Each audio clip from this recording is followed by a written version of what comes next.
Bismillahirrahmanirrahim. Assalamualaikum warahmatullahi wabarakatuh. Okey, memandangkan minggu depan kita akan ada ujian peperiksaan penggal. Jadi untuk minggu ni, untuk kelas kita minggu ni, saya akan buat ulang kaji sepintas lalu mengenai subjek tajuk-tajuk yang kita dah belajar dalam subjek Nahwu. Okey, yang pertama sekali kita akan ulang kaji mengenai pembahagian isim dalam perkataan. Pembahagian perkataan dalam bahasa Arab. Okey, pembahagian perkataan dalam bahasa Arab terbahagi kepada 3. Yang pertama isim, yang kedua fi'il, yang ketiga huruf. Okey. Jadi macam mana kita nak kenal yang tu sama ada dia adalah isim ataupun fi'il ataupun huruf. Okey, yang pertama alamat isim, tanda-tanda kita nak kenal isim ada 5. Yang pertama tanwin, yang kedua alif lam, yang ketiga selepas huruf jar, yang keempat idhafah, yang kelima ta marbutah, ada ta marbutah. Okey, yang pertama kita tengok tanwin. Tanwin, cara kita nak kenal isim adanya tanwin di akhir perkataan. Sama ada dhammatain, fatahatain ataupun kasratain. Okey, kat sini contoh dia tarkizun, ada dhammatain. Yang kedua, alamat isim yang kedua, alif lam di awal perkataan. Bila kata ada alif dan lam di awal perkataan, maka perkataan tu adalah isim. Yang ketiga, selepas huruf jar. Maksudnya, lepas huruf jar ada perkataan tu mesti isim. Okey, kat sini huruf jar dia min, ila, an, ala, fi, ruba, bi, ka dengan li. Okey, yang ni semua huruf jar. Setiap perkataan yang selepas huruf ni, dia adalah isim. Alamat yang keempat, idhafah. Idhafah ni dia asalnya dua perkataan yang berbeza. Tapi bila dicantumkan, dia jadi satu perkataan. Contoh, mudiru al-madrasati. Mudiru pengetua, al-madrasati sekolah. Asalnya pengetua perkataan asing, al-madrasati perkataan asing. Bila dicantumkan, jadi pengetua sekolah satu perkataan. Okey, alamat isim yang kelima ialah ta marbutah. Ta marbutah ni ta bulat di akhir perkataan. Contoh kat situ sa'idatun. Ta tu ta marbutah dan dia perkataan tu adalah isim. Okey, jadi yang ini 5 alamat isim. Kalau dekat perkataan tu ada salah satu daripada alamat ni, tanda ni, maka perkataan itu adalah isim. Okey, yang kemudian fi'il. Fi'il ni sebelum cuti raya hari tu, saya ada bagi kat kamu nota fi'il madhi, fi'il mudhari' dengan fi'il amar. Nak senang tengok fi'il, perbezaan fi'il, tengok dalam tu apa perbezaan fi'il madhi, apa perbezaan fi'il mudhari' dan apa perbezaan fi'il amar. Okey, kemudian huruf. Huruf ni biasanya dia dua perkataan, tapi ada juga yang satu huruf ni dia biasanya dua huruf. Macam fi, min, alaan, yang tu huruf. Tapi ada juga huruf dia satu huruf ataupun 3 huruf. Contoh satu huruf wa, bi, ka, tu satu huruf. Ataupun yang 3 huruf ala, ila, ruba, tu 2 huruf. Jadi kat sini huruf ni kebiasaannya dia 2 huruf, satu huruf, 2 huruf ataupun 3 huruf. Kalau 4 huruf tu dia bukan huruf dah, dia dah masuk fi'il ataupun isim. Okey, kemudian kita tengok pula pembahagian isim sama ada dia muzakkar atau muannas. Isim terbahagi kepada 2, isim muzakkar untuk lelaki, isim muannas kata nama untuk perempuan. Okey, jadi macam mana kita nak kenal yang tu isim muzakkar ataupun isim muannas? Cara nak mudah, kita tengok alamat isim muannas. Sebab isim muannas ada alamat, isim muzakkar tak ada alamat ataupun tak ada tanda. Okey, jadi kat sini kita tengok alamat isim muannas. Alamat isim muannas ada 3. Yang pertama ta marbutah, yang kedua alifut ta'nis al-maqsurah ataupun ya yang tak ada titik di akhir perkataan, dan yang ketiga alifut ta'nis al-mamdudah, alif dan hamzah di akhir perkataan. Okey, jadi kat sini yang ni 3 tanda macam mana kita nak kenal perkataan tu sama ada dia isim muannas ataupun isim muzakkar. Kalau perkataan tu tak ada salah satu daripada alamat ni, maka dia adalah isim muzakkar. Okey, tetapi kalau nama tu nama orang perempuan, tak ada alamat salah satu dari 3 alamat ni, maka dia tetap isim muannas. Contoh nama Maryam. Nama Maryam tak ada alamat isim muannas, tapi dia tetap isim muannas sebab dia nama orang perempuan.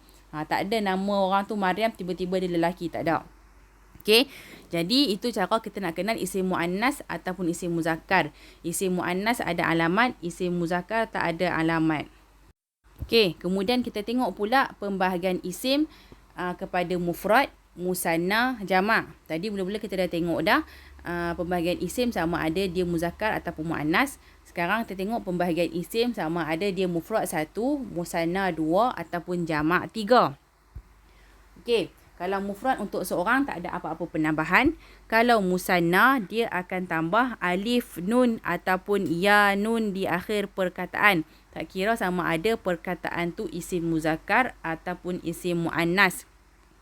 Okey, contoh dekat sini. Qalamun isim muzakkar, syajaratun isim muannas. Bila kata kita nak tukarkan qalamun kepada musanna, kita tambah alif nun di akhir perkataan ataupun ya nun di akhir perkataan, jadi qalamani ataupun qalamaini. Tu isim muzakkar. Kalau isim muannas kita nak tukarkan kepada musanna, sama juga macam isim muzakkar tadi, kena tambah alif nun dengan ya nun di akhir perkataan. Contoh isim muannas syajaratun, kita nak tukarkan kepada musanna, tambah alif nun jadi syajaratani. Nak tukarkan kepada, kalau tambah ya nun jadi syajarataini. Okey, yang tu sama aja.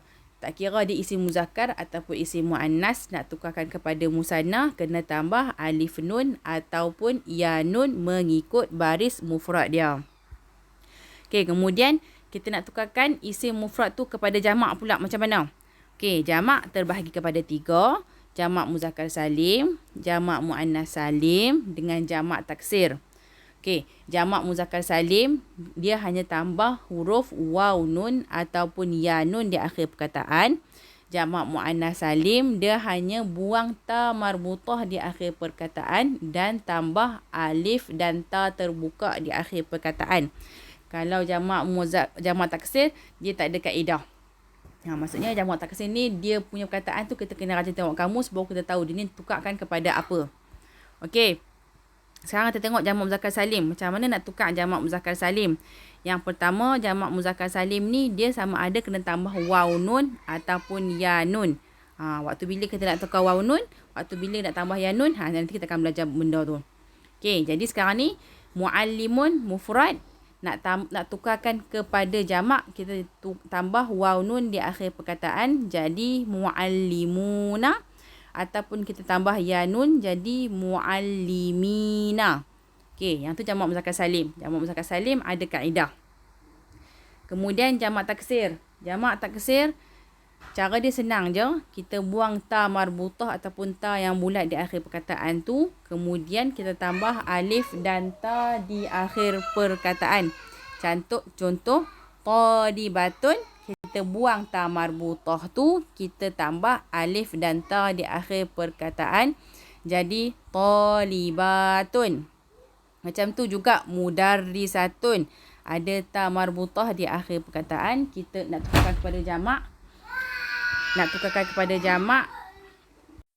Okey, jadi kita nak tukarkan perkataan muannas kepada jamak muannas salim, caranya buang ta marbutah, tambah alif dan ta di akhir perkataan. Okey, last sekali untuk jamak taksir. Jamak taksir ni dia tak ada kaedah. Kita kena rajin tengok kamus ataupun baca buku untuk tengok perubahan perkataan tu. Tapi untuk tukarkan kepada jamak taksir, dia ada 3 cara. Yang pertama, tambah huruf. Yang kedua, kita buang huruf. Yang ketiga, dia ubah terus perkataan tu. Okey, yang pertama, yang tambah huruf. Contoh perkataan dia qalamun, jamak taksir dia aqlamun. Kat situ dia tambah huruf alif di awal perkataan dengan di tengah. Yang kedua, dia buang huruf. Contoh mufrad dia kitabun, jamak dia jadi kutubun. Yang tu dia buang alif di tengah perkataan. Yang ketiga, dia ubah terus perkataan tu. Mufrad dia imra'atun, jamak dia nisaun. Okey, yang tu cara untuk nak tukar jamak taksir. Okey, kemudian kita tengok pula pembahagian isim sama ada dia kata kepada nakirah ataupun ma'rifah. Nakirah kata nama am, ma'rifah kata nama khas. Okey. Jadi cara senang kita nak kenal nakirah ataupun ma'rifah, kita tengok kita tengok pembahagian isim ma'rifah. Nakirah ni semua perkataan adalah nakirah, tapi bukan semua perkataan adalah ma'rifah. Okey, jadi kat sini kita tengok ma'rifah ni contoh Muhammad. Muhammad tu nama orang, hak tu ma'rifah. Al-Kitabu dia ma'rifah pasal ada alif lam. Mekah dia nama tempat, dia ma'rifah. Allazi isim mausul dia ma'rifah. Okey, jadi sekarang kita tengok pembahagian jenis-jenis ma'rifah. Jenis-jenis ma'rifah ada 6. Yang pertama nama. Nama orang, nama tempat, nama binatang. Hak tu automatik dia jadi ma'rifah. Yang kedua, bila kata perkataan tu ada alif dan lam di awal perkataan, dia akan jadi ma'rifah. Yang ketiga, al-mu'arraf bil idhafah. Mu'arraf bil idhafah ni bila dua perkataan dicantumkan menjadi satu perkataan, dia automatik jadi ma'rifah. Yang keempat, dhamair. Dhamair ni huwa huma hum, hiya huma hunna, anta antuma antum, anti antuma antunna. Yang itu dhamir tu semua ma'rifah. Yang kelima, asmaul isyarah. Isim isyarah ni kata tunjuk. Haza, hazihi, hazani, hatani, haulai, zalika, tilka, zanika, tanika dengan ulaika. Yang tu isim isyarah kesemuanya ma'rifah. Yang keenam, isim mausul. Isim mausul ni allazi, allazani, allazina, allati, allatani, allawati. Yang itu isim mausul. Kesemua 6 ni isim ma'rifah. Selain 6 ni dia nakirah. Cara nak senang, kamu ingat isim ma'rifah, kamu akan tahu mana isim nakirah. Okey. Okey. Jadi jadi sekarang ni tinggal ada lagi 2 tajuk, mabni mu'rab dengan fi'al madhi, fi'al mudhari', fi'al amar. Okey, setakat ni yang kita dah belajar fi'al madhi, fi'al mudhari' dengan fi'al amar kita tak belajar lagi. Cuma yang ni kamu tengok nota ni sebagai untuk kamu bezakan apa perbezaan fi'al madhi, apa perbezaan fi'al mudhari', apa perbezaan fi'al amar. Okey. Mabni dengan mu'rab kamu boleh tengok sendiri nanti baca nota yang saya dah bagi dah hari tu. Tak apa, nanti kamu tengok dalam link yang saya dah bagi tu apa perbezaan mabni dengan mu'rab, macam mana nak kenal mabni dengan mu'rab. Mabni dengan mu'rab ni tak banyak beza pun dengan ma'rifah dan nakirah. Okey, jadi sampai takat ni je untuk pengajian kita hari ni. Kita ulang kaji, tengok balik benda apa yang dah belajar. Lepas tu kamu tengok balik latihan-latihan yang saya dah bagi kat kamu, latihan-latihan yang kamu dah buat sama ada secara offline ataupun online. Kamu tengok balik macam mana nak jawab soalan, macam mana nak keluarkan perkataan tu. Lepas tu tengok balik modul yang kamu dapat masa mula-mula cuti PKP hari tu. Masa cuti raya puasa hari tu. Boleh tengok kat situ, rujuk macam mana nak jawab soalan. Okey, insya-Allah nanti bila kata kamu dah tengok semua-semua tu, kamu nak jawab soalan pun akan jadi lebih mudah. Okey, jadi kalau ada apa-apa tak faham ataupun ada apa-apa persoalan, boleh tanya saya sebelum ujian dimulakan. Lepas saya dah bagi soalan ujian, tak boleh tanya apa-apa dah. Okey, jadi kalau ada apa tak faham ataupun ada apa-apa tanya, boleh tanya sebelum ujian. Okey, Assalamualaikum. Jadi sampai takat ni je kita punya ulang kaji pelajaran Nahwu. InsyaAllah nanti kita akan jumpa lagi. Assalamualaikum warahmatullahi wabarakatuh.